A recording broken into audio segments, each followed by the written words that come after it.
essa gravação, tá? Estou gravando essa aula e iniciando e colocar lá no WhatsApp se o Classroom continuar com problema, ok? A aula de hoje vai ser um grande resumo da química orgânica, tá? Não é algo complexo em si.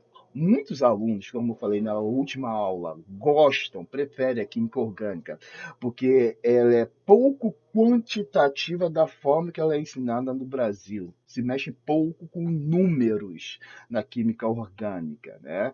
E os conceitos são bem repetitivos, né? Se repetem a esmo. E aí o aluno gosta porque é fácil gravar, né? Tanto na parte de funções orgânicas como de reações orgânicas, tá bom? Então, como início, eu vou compartilhar aqui a tela. Ok? Infelizmente, não queria que mais alunos estivessem aqui, mas tomara que eles vejam em algum ponto, né, o vídeo gravado e depois tirem dúvidas, tá? Porque eu acho que tem que ter dúvidas, né? Eu já deixei aqui preparadinho. Pera, deixa eu ver aqui. Vamos lá para o início. Fenol não, álcool. Ok. Aqui veja que já não aparece hidrocarboneto. Eu acho que aqui tá legal. Eu odeio. Eu não estou fazendo isso, Windows. Eu não quero que você diminua. Eu quero puxar para cima. Só isso. E fica assim. Tá? Você está conseguindo ver bem aquela tela que mostrei? A tela é essa aqui, tá? Ok? No caso, é uma tabelinha legal para você fixar, na verdade, decorar, né? Nem assimilar isso aí, é decorar literalmente, infelizmente, né? As funções orgânicas. Eu acho que dá para ver, sim, né? Então, explicando aos poucos, né? Relembrando que na última aula eu falei dos hidrocarbonetos, que alguns autores consideram uma função orgânica, e já outros, e eu sou mais desse, e no barco desses outros, né, preferem falar que eles são algo à parte, eles são o esqueleto, né, dos compostos orgânicos, aonde funções vão ser colocadas, e realmente é isso, tá? Funções vão ser colocadas, e aí você, na verdade, grupos funcionais, e aí você vai ter a função orgânica. Classicamente, no Brasil, a primeira função orgânica que é ensinada, tá, são os álcools, ok? Não é só porque ela parece ser simples em si, mais próxima dos hidrocarbonetos, porque há outras funções aqui que parecem, até acho que mais com os hidrocarbonetos, mas porque historicamente o álcool está muito ligado, né, à história brasileira. Desde lá dos ciclos da cana-de-açúcar até o projeto Pro Álcool, onde que o álcool foi levado, né, como combustível do futuro no Brasil. E, infelizmente, a gasolina conseguiu suplantá-lo hoje em dia, né? Há poucos carros a álcool em comparação a carros que são movidos a gasolina no Brasil. E até eu acho que está perdendo até se duvidar para gás, no caso, que o gás consegue ser mais barato que os dois, né? Consegue ser bem mais barato que os dois, mas é um combustível novo. Biodiesel, que seria o melhor, né, nessa situação de combustíveis, né? Alguns renováveis, outros zero renováveis, mas combustíveis que liberam alguns poluentes para a natureza seria o melhor caso. Mas eu, carro assim, do dia a dia, não conheço nenhuma montadora que faça um carro movido a biodiesel. O que você tem muito são ônibus movidos a biodiesel. Claro, uma comparação geral. Você praticamente não vai ver pela rua muitos ônibus, né, movidos a biodiesel. A maioria vai ser óleo diesel, que é o pior que tem de todos os combustíveis em termos de poluição, né? Mas carro é zero. Então, qualquer coisa acima de zero já é bastante coisa. Então, temos ônibus, né, que são movidos a biodiesel. Falando sobre, né, esse aporte que coloca os álcools como algo, não quero dizer principal, mas que tem, né, uma faceta importante na história brasileira, a gente inicia com eles, tá? Aí aqui, como que essa tabela foi feita? Nós temos uma função, que é o álcool, tá? Sempre vai ter a função álcool, fenol, aldeído. Depois eu vou dar algumas características que no resumão está bem explicado isso. Aí a característica que, né, eu coloquei como principal é o grupo funcional, tá? Isso aqui é o chamado grupo funcional. E no caso aqui a característica ligada ao carbono saturado, ok? E aqui está uma representação mais genérica, generalizada da função álcool. Esse R aqui, normalmente, quando vocês, né, vocês, eu estou falando vocês, no caso é você, mas, entenda, né, vocês, é o esqueleto, né, carbônico. É o hidrocarboneto em si, faltando lá um hidrogêniozinho, aí você, no lugar do hidrogêniozinho, bota a função. Tá? Esse R aqui vai ser isso. Não é de elemento químico, não é um elemento químico R. É, na verdade, por exemplo, CH3, CH2, CH2OH. Tá? Só que, se eu colocasse aqui todos, né, compostos com todas as cadeias carbônicas, ia dificultar bastante, né? Então, isso aqui é de praxe na química e na física, quando aborda isso aqui também, você bota um Rzinho para dizer que é um radical hidrocarboneto, tá? E aqui temos um composto para demonstrar a função álcool, o mais famoso, eu até falei bastante dele agora, né? Que é o metanol. Na verdade, eu falei sobre o etanol. No Brasil, a gente usa mais etanol. Nos Estados Unidos, eles usam muito metanol também, tá? Lembrando que aquela sequência que foi ensinada lá nos hidrocarbonetos continua aqui. Quando você tem o prefixo met, quer dizer que você tem apenas um carbono. E o ol, tá? O ol quer dizer função álcool, metanol, metan. Esse an aqui também está te levando a crer que ele veio de um alcano, tá? Não é metanol, é metanol, mas ok.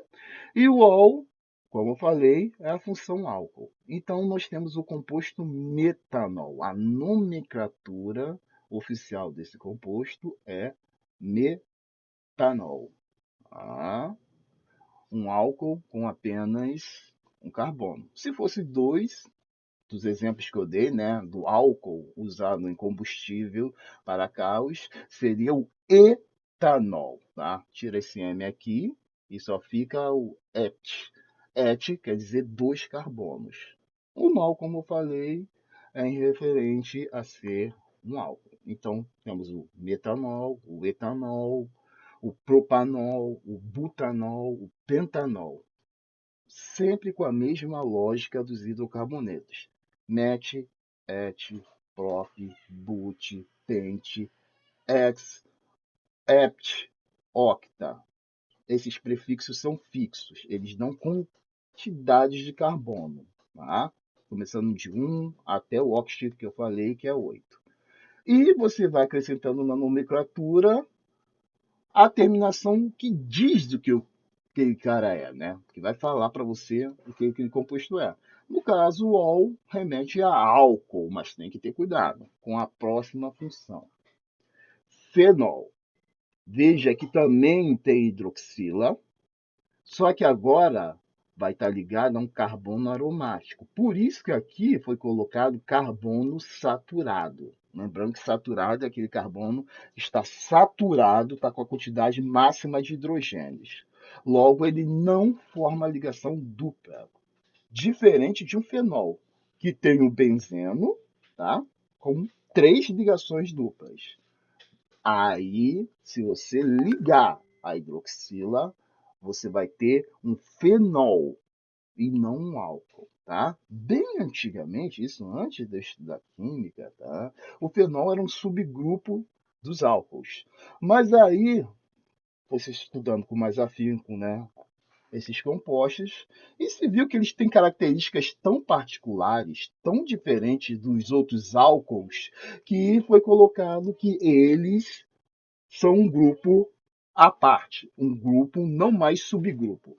É um grupo especial chamado fenol. Aí temos álcool, fenol, tá? Sendo que esse AR aqui não é o argônio, muito aluno confunde isso. Eu até colocaria esse R aqui maiúsculo, se bem que R maiúsculo o aluno ia achar que é ar, né? De respirar. Vai ficar o mesmo problema. Mas ok, não é nem ar de respirar, nem argônio. Esse AR aqui é de aromático, tá? É uma representação simplificada. Ao invés de eu botar esse carinha aqui, ó, que eu já vou botar um exemplo, na forma, não é uma forma, né? É uma representação generalizada, você bota AR para dar ideia de aromático, tá? E hidroxila continua lá no mesmo lugar. No exemplo, dá para entender isso melhor, isso aqui é o benzeno, tá? Novamente, por preguiça, foi colocada a circunferência, poderia também colocar uma ligação dupla aqui e outra aqui, tá? Mas se preferiu botar logo a circunferência, que fala que as ligações duplas estão caminhando dentro do anel aromático, e a hidroxila, tá bom? Pode até colocado fenol comum, mas eu colocaria só fenol. Porque, peraí, pessoal, vai ter uma dúvida. Aqui é metanol, o exemplo. E o nome da função é álcool. Ué, então não tinha que ter um nome diferente da função e do exemplo? Não, porque o primeiro fenol estudado foi o próprio fenol. E como eu falei, ele estava dentro dos álcools. Ah, o cara estava estudando metanol, etanol, propanol, fenol. Não é? Só que se separou os fenóis e esse cara aqui foi junto, porque o fenol, óbvio, é um cara do grupo dos fenóis. Ele é um fenol também, né? Mas o nome dele, que é o mesmo da função, não tem problema. O nome oficial do fenol é esse, tá? Hidroxila aqui e o anel aromático. Depois nós temos os aldeídos, tá? E aqui começa uma sequência de funções, tá? Que você vai ver, ó, que tem a presença da carbonila, que é esta mocinha aqui, ó. C dupla O, e a outra ligação aqui é carbono e aqui é hidrogênio. Quando a gente tem, né, essa configuração, nós chamamos isso aqui de carbonila. Como aqui eu chamei de hidroxila, aqui é a carbonila, tá? E qual é o jeitão dos aldeídos? Aqui eu botei, né, o radical e na ponta você tem a carbonila. Como que você bate o olho e vê que um cara é um aldeído, tá? Porque tem muita confusão entre ele e essas mocinhas que vão vir aqui depois, que são as cetonas, tá? Os aldeídos, você vai ver lá a sequência, né, da cadeia carbônica e na ponta você vai ter o C dupla O, vai ter a carbonila. Pode ser nessa ponta e pode ser nessa ponta. Nunca no carbono do meio. Ou seja, o carbono, tá, tem que ser terminal ou inicial, nunca no meio, porque se tiver entre aqui, por exemplo, tem uma sequência de 5 carbonos, e aí eu quero montar um aldeído. Eu vou montar da seguinte forma: ou começo com C dupla OH, e vai o resto, ou C3, C2, C2, C2, C2, C dupla OH, terminei. Tá? Só assim que você pode ter um aldeído, porque senão você vai ir para uma acetona. E continuando ainda nos aldeídos, falando dos exemplos, né? Aqui a gente tem um exemplo, 2, prop, 2 carbonos é prop, e como é um aldeído, anal, tá? Essa é a terminação, o sufixo dos aldeídos. Então, professor, se eu tiver um aldeído com 4 carbonos, seria butanal? Butanal seria o nome dele. Com 5, pentanal. Com 10, decanal. Tá? Sempre com a terminação característica dos aldeídos, que é anal. Não confundir com ol, tá? Tem muito aluno, por exemplo, que cai na confusão do etanol, tá? Do etanol e do etanal. Ambos têm uma pronúncia bem parecida, só que né, é um aldeído, porque termina em al, e o outro é um álcool, porque termina em ol. Okay? Vendo as estruturas, você vai ver que é bem diferente. Aqui é uma hidroxila e aqui é uma carbonila, mas os nomes são parecidos. Então, dependendo da questão, se a questão estiver falando mais dos nomes, talvez o aluno possa confundir, porque é uma letra só que muda. O O e o A. Tá? Só essas letras que vão mudar na relação ao aldeído, álcool e também o fenol. Né? Aí, continuando, como eu falei acima, nas extremidades, aldeído se tiver carbonila. Agora, se a carbonila estiver no meio, você vai ter uma cetona. Tá? Carbonila é aqui, ó, C dupla O. Okay? Ou seja, aqui não foi colocado, mas teria um carbono aqui e um carbono aqui. Inclusive, se aqui fosse CH3 e aqui CH3, ou seja, 2 carbonos, né, inicial e terminal, nós teríamos a propanona, como está aqui no exemplo. Tá? Se tivessem 4 carbonos, carbono, carbono, carbono e carbono, 4 but. Butanona é o nome, né, de uma cetona com 4 carbonos. Muita gente pode pensar, né, ter essa dúvida.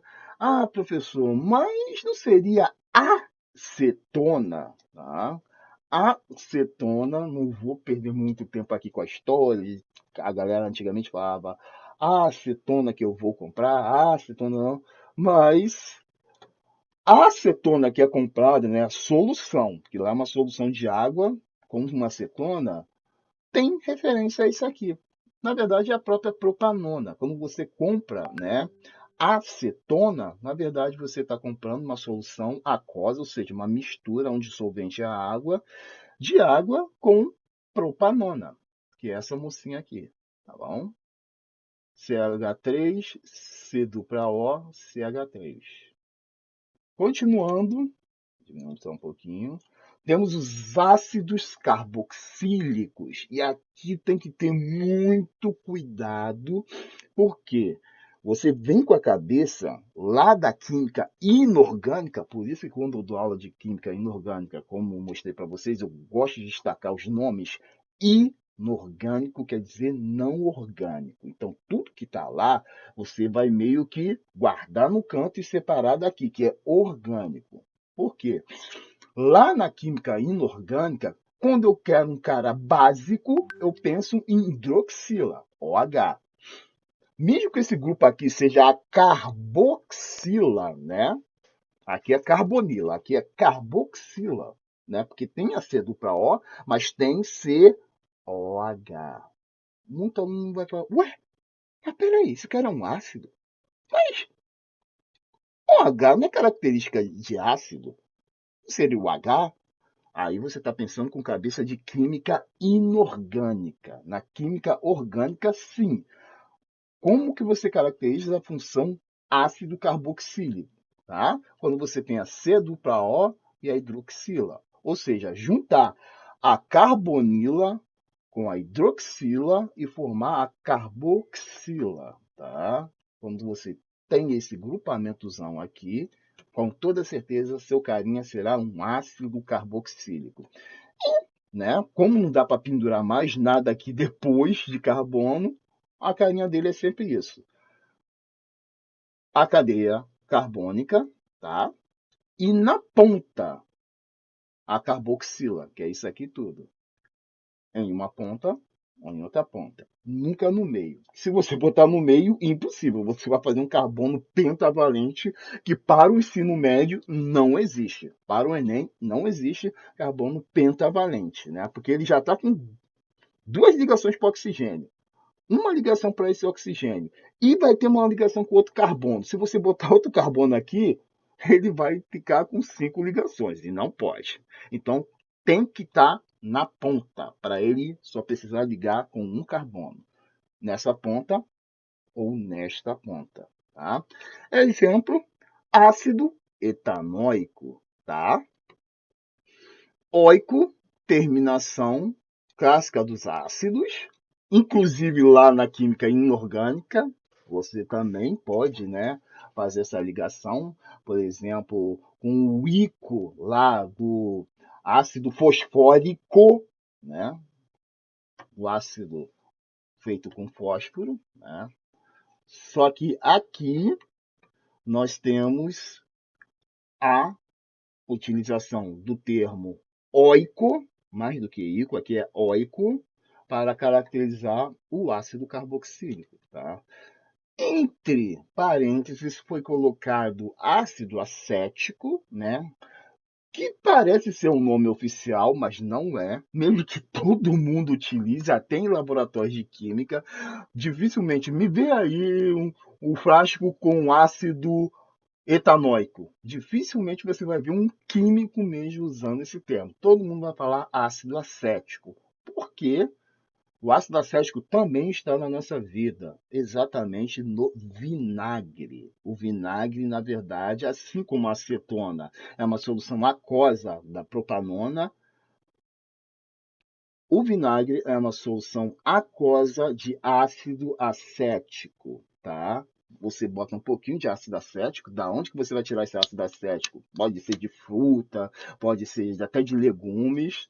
Muitos alimentos nossos têm ácido acético e joga em água. Faz uma solução, 4% dessa solução, normalmente, tá? É por aí, 4% dessa solução vai ser de ácido acético. O restante é água. Quando você faz isso, você tem o vinagre que normalmente a gente consome, tá bom? Mas, oficialmente, que cai no Enem é ácido etanóico. Mas, de vez em quando, o Enem é lúcido e coloca